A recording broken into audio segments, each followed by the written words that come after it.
Le Seigneur soit avec vous. Et avec votre esprit. Évangile de Jésus-Christ selon Saint Jean. Gloire à toi, Seigneur. En ce temps-là, près de la croix de Jésus se tenaient sa mère et la sœur de sa mère, Marie, femme de Cléophas, et Marie-Madeleine. Jésus, voyant sa mère et près d'elle le disciple qu'il aimait, dit à sa mère, « Femme, voici ton fils. » Puis il dit au disciple, « Voici ta mère. » Et à partir de cette heure-là, le disciple l'a pris chez lui.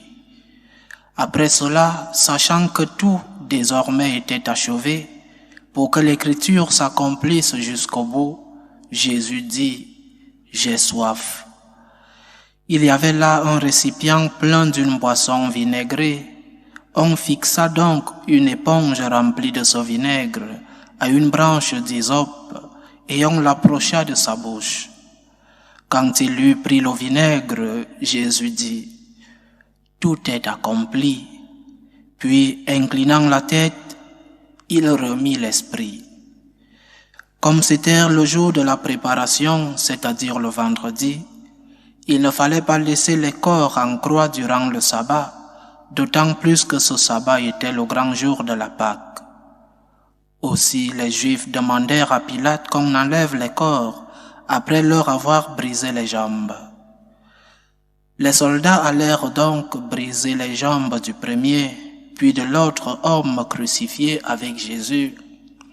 Quand ils arrivèrent à Jésus, voyant qu'il était déjà mort, ils ne lui brisèrent pas les jambes, mais un soldat avec sa lance lui perça le côté. Et aussitôt, il en sortit du sang et de l'eau. Acclamons la parole de Dieu. Louange à toi, Seigneur Jésus.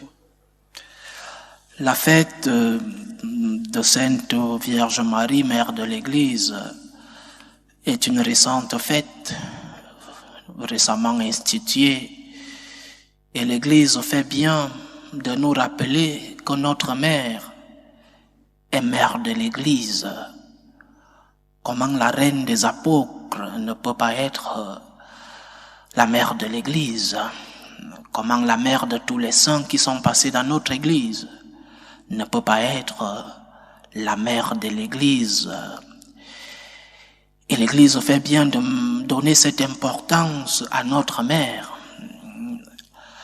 Cette fête nous rappelle que la Vierge, qui est mère de l'Église, signifie que nous sommes protégés, non seulement individuellement, mais aussi dans notre ensemble, comme Église, comme peuple de Dieu, nous sommes protégés, que Dieu est notre Seigneur, que sa mère ne nous a pas abandonnés. L'Église est l'œuvre de Dieu, pas des hommes. L'Église n'est pas l'œuvre du pape, ni des évêques, encore moins des prêtres. L'Église est l'œuvre de Jésus-Christ. Et cela est d'autant plus vrai que le fondateur de cette Église, hier nous célébrions la venue de l'Esprit Saint, et le fondateur a voulu nous laisser cet esprit pour qu'il puisse diriger, en utilisant des hommes bien sûr, le pape et la hiérarchie de l'Église, a voulu nous laisser cet esprit pour que notre Église continue d'être illuminée par lui. Alors, chers frères, nous sommes de mauvais disciples du Christ si la situation de notre Église nous rend indifférents, si nous ne voulons pas savoir ce qui se passe dans notre Église. Nous ne sommes pas de véritables, de vrais disciples du Christ. L'Église, notre mère, fondée par le Christ, doit être aimée par ces derniers. L'Église est notre mère. Et comment pouvons-nous rester tranquilles, bien assis, dans notre commodité, alors que notre mère souffre, alors que notre mère vit des divisions internes?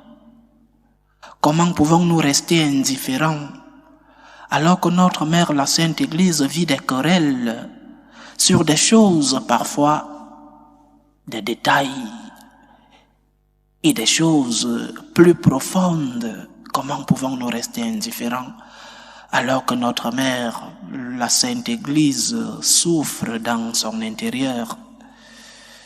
Quand ma mère souffre, quand ma mère est maltraitée,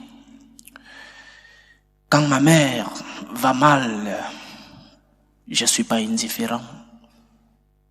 Si je ne peux rien faire du point de vue purement humain, au moins je peux lever mes yeux au ciel et dire: Seigneur, l'Église que tu as fondée, Sainte Vierge, toi qui es la mère de l'Église, reprends, Seigneur, les clés, aide-nous à pouvoir passer. Éloigne de nous ce calice, cette coupe. Éloigne de nous cette division, Seigneur. C'est ce que nous enseigne aujourd'hui la mémoire que nous commémorons. L'Église est notre mère. Elle doit être aimée. Elle doit être défendue. Mais la douleur et la tristesse de voir ainsi notre Église, notre mère, cette douleur et cette tristesse sont soulagées par la confiance en Dieu. L'Église n'est pas mon œuvre, moi personnellement, même si, quand elle va mal, quand elle souffre, la division, les crises doctrinales, dogmatiques, même si ces crises touchent nous autres jusqu'au plus profond de nos cœurs, mais je ne suis pas le fondateur de l'Église, ni le pape François, le pape Jean-Paul II, le pape Benoît XVI ne sont pas fondateurs de l'Église. L'Église est l'œuvre du Christ. Et cette tristesse de la voir si mal est soulagée par la confiance. Benoît XVI disait, dans une de ses dernières allocutions, quand il avait déjà démissionné: ne craignez pas, l'Église est l'œuvre du Christ. Bien, une partie de la vertu de l'humilité, c'est la confiance. C'est pourquoi, avec la tristesse, avec l'angoisse, avec la douleur de voir notre Église dans cet état, je garde confiance. Parce que son fondateur continue d'avoir sa main sur l'Église. Parce que seuls les humbles peuvent faire confiance.